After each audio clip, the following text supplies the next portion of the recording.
This video is going to be my reaction to the Ravens' 24-19 loss to the Eagles in Week 13 at home Sunday afternoon. Took me a long time to produce this one because I have a lot to say about it, number one. Number two, I'm going to link it to some overarching themes or issues that the Ravens have had, even over the last 2 or 3 years. I do want to say this before I get into some of the breakdown. I think losses like this are a good thing at times.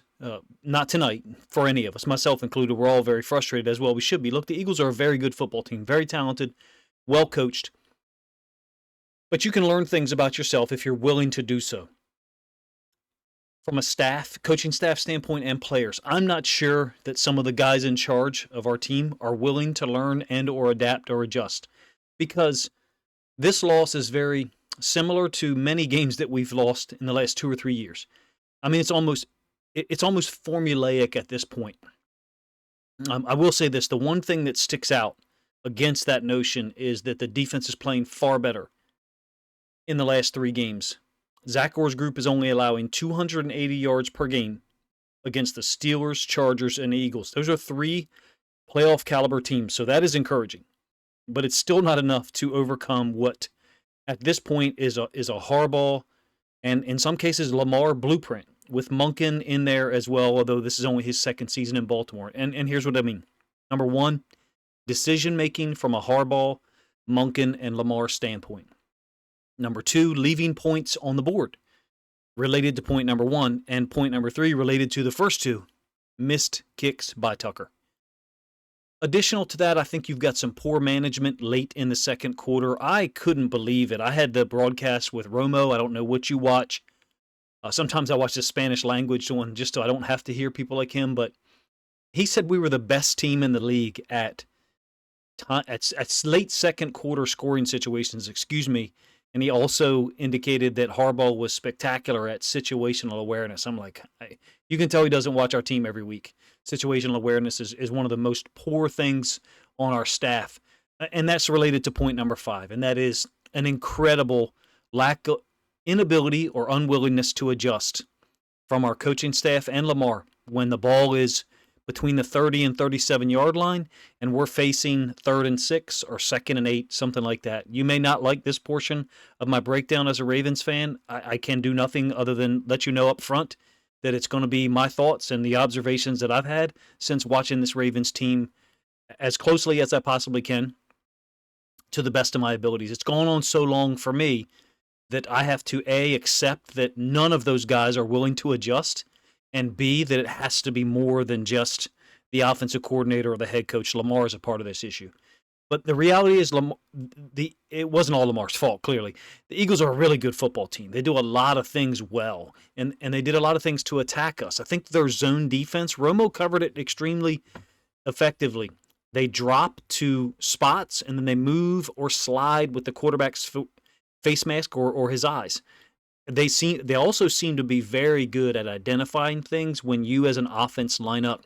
Think about or witness Zach Bond's tackle for loss on Henry. I think in the first half is a 3rd and 2 pin pull pitch play. He's totally unblocked. Why? He recognized the play. He sees a key and he goes right now. There's no, I'm trying to figure out what play it is. I see the formation. I know what that means. If I get this particular key, tackle stepping out, boom, I'm gone. I'm going to get there before the tackle does. And along with that, I think they have great awareness of what our weaknesses are, meaning we're so hungry to score quick or fast that some of their zone defenses, once they adjusted and played more zone, I think put us in that situation where we had to execute. We weren't willing to do so all the time. And you can look at some of our drives in the second and third quarter and kind of see evidence of that, and I'll get into it a little bit later. The offensive line for the Eagles is very solid. Yes, they play against our defensive line, but on some level, as Ravens fans, we have to, and you probably did it yourself, we have to compare their offensive line to ours and say, number one, they're more physical and athletic than our guys. To be blunt, we have 2 guys starting at guard for us that don't get on the field for them. You know who they are. I said guard, but even if I didn't say guard, if I said we have 2 guys on our offensive line that don't start for them, hell, maybe you say 4. But look, Falele can't do some of the things he's asked to do. Did you see the play when Bond just juked him? No, forgive me. Bond didn't juke him. Vaughn literally gave the slightest move, really no move almost, and Falele doesn't touch him. We're incomplete on offense from an offensive line standpoint, in my opinion, until we get him off the field. And really, you have to give credit to Jalen Hurts. I recognize that when they're going no huddle, if I understand it correctly, feel free to push me in the right direction in the comment section. They have helmet communication with the offensive coordinator. One way, that is. The offensive coordinator or play caller can say things to the quarterback up to 15 seconds left on the play clock. He can get intel. Again, if I understand it correctly, perhaps personally, I think if you're not huddling, that communication system should be off. That's my opinion, but I recognize that that may not be the reality the way I understand it. I've searched multiple times for it, and it's probably not a popular opinion. Either way, whether it's the offensive coordinator doing it once they've lined up or Hurts, it's clear that the audible system they have in place to get to their foundational plays, that's what they were doing, particularly in the second quarter. Lining up a particular way, we would check something. Hurts would make a check. Sometimes we would make a second move or audible, and then Hurts would get back to something else. Some of the plays they ran tonight, they've been running since 2021. Hurts' rookie year. I could be wrong there. Maybe I've got my years incorrect, but I believe that was his rookie season. I'm remembering week 1, his rookie year against the Falcons. 3 of the plays they ran tonight, they were running against the Falcons in week 1, and the Falcons couldn't stop them then, and they're still running them effectively now. So on some level, even though the staff's changed, Kellen Moore's there, I understand that, they're still running a lot of the foundational elements, and Hurts, in my opinion, deserves a ton of credit for recognizing the defense that we're in and then what they can do offensively to exploit that. In my opinion, 8 to 10 times just in the second quarter, he did that. They got to our defense, obviously, and scored 2 touchdowns. I can't prove that. That's just my suspicion based upon watching him react to our defense once they lined up. Now, Lamar finished with better stats than Hurts, but I have some complaints. You could tell already from some of the things I said. He missed critical throws. The one to likely would have put us in Tucker's limited range at this point, or if we had a normal kicking situation in 2024, that one would have put us in anyone's effective range. I'm talking about third possession. Likely is absolutely wide open. Left side on a sail concept. You can't miss that throw. Also, there's a third down in the second half, but it's a 3rd and 4 from like our own 12 or 10. So even if we do convert, there's no guarantee that we're going to get all the way downfield against the Eagles defense, which has got a lot of talent. They play very fast. So, and I don't think that throw was tipped, but it's at Flowers' feet. That one was weird to me. Maybe it was tipped and you saw it better than I did. Feel free to let me know in the comment section. I thought Lamar's decision-making was a bigger issue than any missed throws. And look, Aguilar had 1 drop, maybe 2. I get it that Tucker's misses are a big red flag, a 1,000-foot wide red flag at this point. That'll get attention, as well it should. Aguilar's drops. I think decision-making is the main issue with this team, in my opinion. And I'm, going to talk about late second quarter situations and playing for field goals at times. So if you don't want to hear that, feel free to just stop listening at this point. It's probably the 3rd time I've covered it in 2024. I believe it's like the 7th or 8th time I've mentioned it since 2022. It's taken me a while to realize that I think a larger percentage of it is on Lamar than perhaps Monken.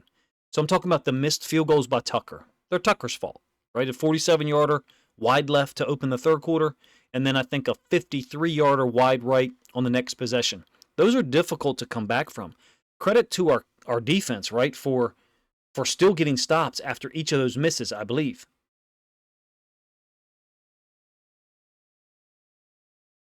Tucker also missed an extra point.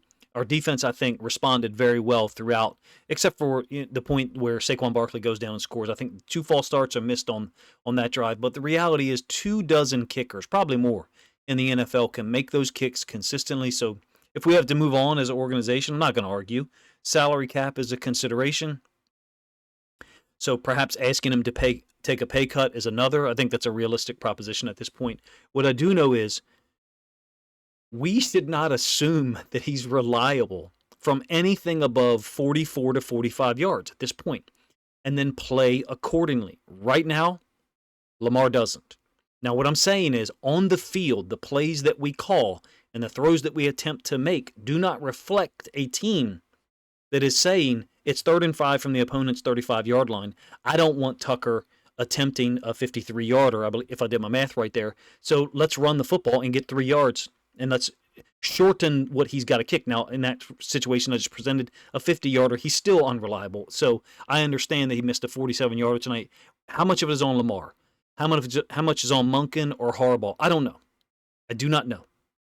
But I know that what happens on the field, the output, the function, whoever's decision it is to run particular plays doesn't reflect awareness of the fact that we do not have a reliable kicker above 44, 45 yards, somewhere in that range. Additional to that, in the last 3 or 4 weeks, I don't feel like Lamar has been as sharp as he was. I think the numbers bear that out. I'll get into that a little bit more later. Along with it, you've got misreads on option stuff where the read man is tackling him after he keeps it. And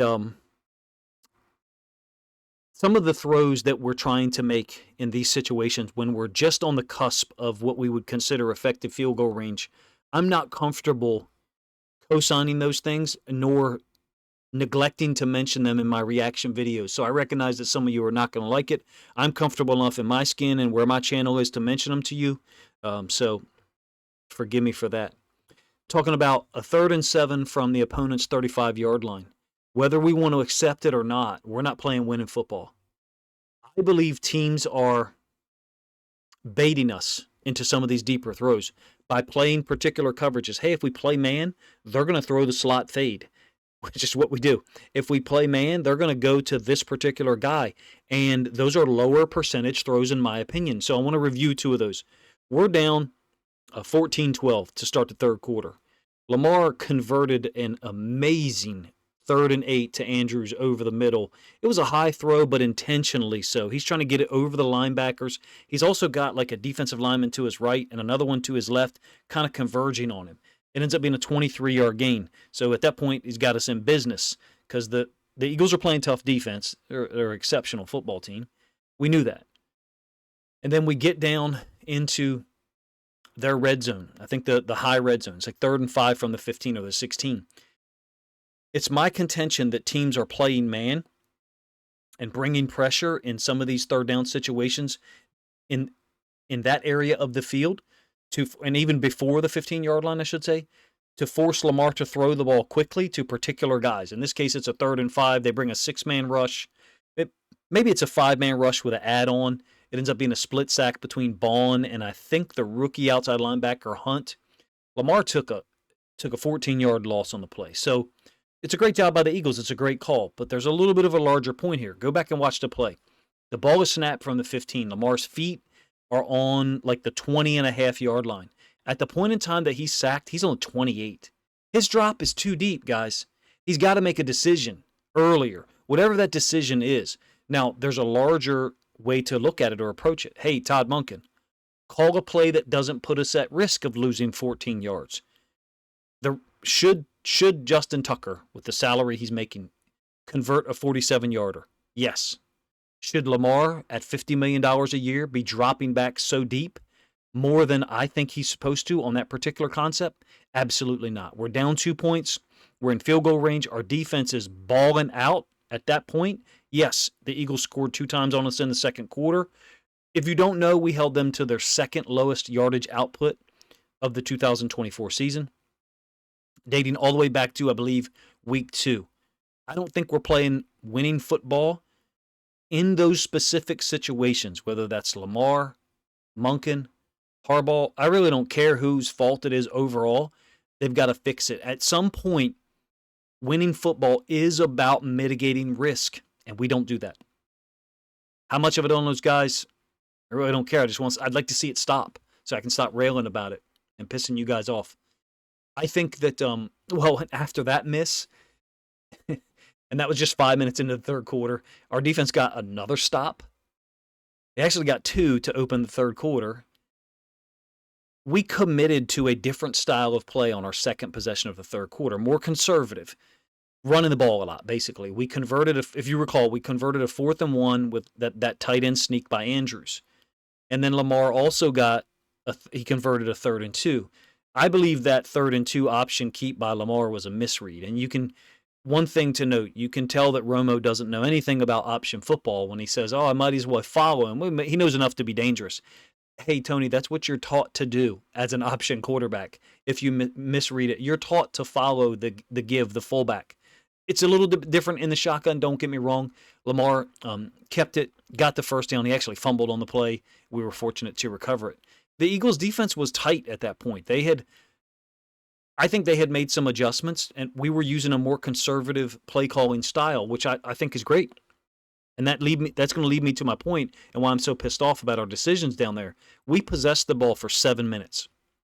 Eventually, we get to, you guessed it, that 3rd and 7 from the 35-yard line, and Lamar goes deep to Aguilar. After we've already taken a huge sack and missed the first field goal to open the third quarter. Now, from a execution standpoint by Lamar, it's a brilliant pass. Like, I got no complaint about that. No one's saying he can't make that throw. It's just that we're not recognizing as a staff, as a team, we're being baited into it. We're constantly like, oh, hey, they're playing man. Let me go up top. We're down 2. Our defense is playing their ass off. Let's be a little bit more conservative with the play call and or the execution, whether that's Todd or Lamar, and get 3 points at minimum. That's called mitigating risk. How many times have we seen this dynamic since 2022 against good teams or even not so good teams, and we leave points on the board? It's far too many, in my opinion, at this point, for me to be willing to say that Lamar bears no responsibility. It's at least 6 or 8 times. I expect development from him in that regard, especially because apparently he has the freedom, the ability to change plays at the line of scrimmage. We just saw Jalen Hurts do that, if you believe me, at least 8 to 10 times just in the second quarter. You have to recognize those situations, and we don't. We know what happened. The pass to Aguilar was incomplete. It's a drop, in my opinion. Maybe it was a little bit maybe Aguilar's feet were out of bounds. I don't know. I don't exactly remember it. I thought it was a brilliant throw by Lamar. Very sharp. Whatever. Tucker missed the ensuing field goal. That's the larger point. We leave points on the field by playing too hungry. And you're welcome to your own interpretation. It probably makes some of you mad to hear me complain about the decision-making. I think Lamar's decision-making on this night was poor overall. I would say C- to D+. He tried to flip the ball or avoid a sack in late in the second quarter, and we almost got intentional grounding, which would have, they reviewed it, if you recall, and it was determined that he was down. So the field goal Tucker attempted was from 50. He made it, surprisingly. I don't think that we can play this way. I don't think that we can play on this level of being so hungry that we think we have to score a shit ton of points with if we accept that what the defense is doing the last 3 weeks is real. I'm fine if you don't think it's real or sustainable or that we're going to be able to continue to do this. 3 weeks in a row against playoff caliber teams, Zach Orr's defense has given us a chance. And they were doing so in the second quarter up through the third quarter. Saquon Barkley got loose a little bit. He did end up with over 107 yards. I believe that in these specific situations against the better teams in the NFL, this is the largest weakness that we have. And this is something that, in my opinion, has been present since our playoff loss to the Bills on the road in the division round of 2020. For what Lamar's getting paid, in my opinion, he's got to be better in those moments. Monken and Harbaugh, same thing applies to them. Harbaugh's the guy in charge. And for them to not recognize this dynamic, I don't know what to say. We can't cut Tucker right now, right? Let's do it this way. Tucker's only getting paid $1 million this year. We cut the guy, right? We cut him. We eat the loss and we go get someone else. That's not the situation. So that is not an option for us. We've got to play with the kicker we have unless we're willing to eat that salary, that dead cap for this year. And I think it's even a problem for next year, but I could be wrong. So what I'm saying is we have to adjust the way we play, and we're not doing that. Are there other factors? Sure. Falele sucks against this level of competition. Additional to that, we take Henry off the field on every 2nd and 7 and every 3rd and 4. I think there's some real tendencies there when Justice Hill is on the field. Do you remember the first 2 weeks? I think Hill, when he was on the field, it was like 48 passes to 2 runs, something like that when it was 2nd or 3rd down. I get it. We're headed into the bye week. We're 8-5, and the world isn't over from a football standpoint. Ravens could still come back and win every single football contest they get into the rest of the year. They're that talented. But I do not accept that that you're going to self scout on the bye. Like, that's BS. You're a professional football organization. You got an immense budget and resources. I think you should be self scouting every Monday. Well, actually, I think you should be self scouting like right now. Some crazy fool like me should be sitting there looking at every single alignment to tell what the other team could be using against us from a tendency standpoint. And I think taking Henry off the field on every 2nd and 7, among in other situations as well, is revealing too much of our intentions. Not only is Falele, not a starting caliber guard in the NFL, Makari's not much better. The only difference is that Makari doesn't completely whiff. Like, to use a baseball analogy, Makari's like a guy who grounds out to second or a lot, or he hits soft line drives that get caught in the outfield. Falele just strikes out. Aguilar drops passes. We kind of knew that when we brought him in before last year. I think that the throw from Lamar, I've already covered it, is a fantastic throw. Aguilar doesn't make the catch. Bateman's hurt again. No idea on his status. Hopefully he's not serious because he's having a great year. There's nothing to say about Tucker that is fun to say. He can't do what we're asking him to do, which is why I'm advocating for some common sense somewhere along the decision-making flow from Harbaugh to Monken to Lamar. He just can't consistently make 50-yarders, even though he did make one today. He missed a 47-yarder, and I think 54-yarder. This season, I don't think he's got to miss less than 44, maybe 45, other than the extra points, which is a huge problem as well. We're rarely willing to play conservatively. But for me, the funny thing is, I actually believe with Derrick Henry on the field, giving him the ball on 3rd and 5 isn't a bad decision. That means he's got to be actually on the field. So am I saying we need to remove Lamar's decision-making from the equation? No. I would just like to see how it works if we actually do just get field goals at times when we can recognize that the defense is playing extremely well. They were. Even though Jalen Hurts and the Eagles got a lot done in the second quarter. Think about this. Philly's offense just won a game with 252 total yards of offense. So when I say play conservative, that probably turns off a number of people. How did Philly play tonight? They threw the ball 19 times. Jalen Hurts was 11 of 19 passing for 118 yards. 252 yards of offense is their second lowest output of the season. Saquon Barkley did have the big run late, the touchdown, but that was after our defense had made 2 consecutive stops following Tucker's misses. Barkley got to 107 on the ground on 23 carries. He's a Hall of Fame player. He's a Hall of Fame talent. It's not surprising to me that he got 100 yards in a game where our offense self-destructed in some ways. I think Zach Orr's group did a great job on the other side of the ball to help us take the lead early and to give us a chance to retake the lead multiple times in the second quarter. They should get credit. Look, they made 4 stops on the Eagles' first 4 possessions. Philly, through that point, through 4 offensive possessions, had ran 14 plays for 23 yards and 4 punts. Baltimore's defense put them in position tonight to win, get ahead early at least, up 9-0. I think the missed extra point, the missed field goals certainly looks like the differential from a score standpoint. If we make the 2 field goals and we make the extra point, we're not down 14-12. Once Philly gets the ball and they go down and they score on Saquon Barkley's run. I get it. Lamar we can't miss some of those throws. The one on the 3rd possession is huge. For as well as Lamar's played this year, that one, if you ask me, is difficult to fathom. You have to hit him there. I'm not going to make excuses. Feel free to do that if you want to, but that throw can't be missed, period, when you're that wide. If he catches the ball, there's no one within 6 or 8 yards of him. The Eagles eventually got things going. We knew that they would, scoring the 2 touchdowns in the second quarter. I do want to note how ridiculously similar the halftime stats were. Tucker had hit that 50-yarder to get us within 14-12. We controlled the first 10-12 minutes of gameplay, and then the Eagles controlled the second quarter. Check this out. Lamar was 11 of 15 for 140 and a touchdown in the first half. Barkley and Henry had 10 and 9 carries each, combining for 80 yards on their 19 attempts.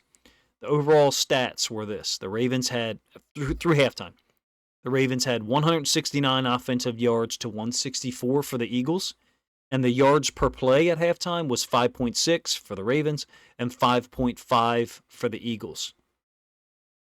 Really kind of crazy, if you ask me, that we as Ravens fans, and it would happen for Eagles fans as well if they lost, are a little bit overreactionary. Could we beat the Eagles if we play them again? Absolutely. The Ravens are capable of beating this team if we're a little bit more patient and conservative at times and willing to just take what's there. I think we can get things done. I do have to mention this. I want to leave you with a hypothetical because I recognize that some people are not going to agree with my assertion of how we should play to Justin Tucker. And when I say play to Justin Tucker, is put him in the highest percentage chance possible to make field goals when we're down there and we're already, quote, behind the sticks. Let's say it's 3rd and 7, and we're in the AFC Championship game this year, which is hypothetical, clearly. And we're on the opponent's 35-yard line, down 2, with 3 minutes left in the game. What kind of play call do you want to see? A slot fade to Nelson Aguilar? An option play with Lamar? A run with Derrick Henry? I would like to see something that doesn't lose yards, meaning we don't take a sack, number one, something that's kind of guaranteed to gain us at least 3 or 4 or 5 yards. Why? Because 3 points gets us a 1-point lead in the final few minutes of a football game. Now, that's a little bit of a stretch for me to pose it that way. It's a limiting question, so forgive me for that. To a certain extent, we're in similar situations repeatedly in the last 2 years. The only difference is it's not happening in the last 3 minutes of a game. It's not happening in the AFC title game. It's happening in the second quarter, late. Or tonight, third quarter, twice. But multiple situations we can name and describe. New York Giants on the road in 2022, the game we lost back when Saquon Barkley was playing. It happened twice. The Buffalo Bills on the road in the playoffs, the divisional round, 2020, far before Todd Monken showed up here. I think this is a systemic issue. And I think that we, for whatever reason, as Ravens organization, team, players, coaches, think that we need to blow people out. And we don't. We just need to win the game. Jalen Hurts, Saquon Barkley, their coaching staff on offense recognize that tonight. We're just going to win the game, and we don't care what the score is. I think they played that way. Jalen Hurts only throwing 19 passes. Am I saying that's the style of play Lamar should consider? No. Lamar's a better thrower than Jalen Hurts. Period. He's got a better arm, in my opinion, and he can make throws through tighter windows. Having said that, our decision-making, Harbaugh, Monken, down to Lamar, is poor in some of those moments. And until we fix that issue, I think we'll be continuing to have conversations and or reaction videos like this one. I understand some of you may disagree. If you listen this long, thank you nonetheless. The frustration for me is quite obvious, probably from the sound of my voice, and I recognize that it probably is for you as well. The Ravens are a flawed football team, but it's not like things can't be fixed. And let me leave you with this. 4 or 5 weeks ago, no one would have thought that the defense could go through the Steelers, the Chargers, and the Eagles, even though we went 1-2 in that stretch, and only give up 280 yards per game. Additional to that, give us an opportunity to go 3-0, even though it did not happen. We went 1-2. I think it's more so related to other issues. So the problems we have, if Lamar, Todd Monken, and John Harbaugh are willing to adjust and change their train of thought in certain situations, I think this team's still a little bit closer than we probably realize right now.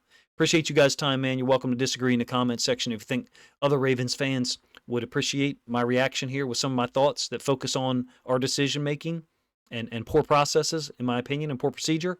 Then please consider grabbing a link to this video, sharing it out on social media to help this content get more reach.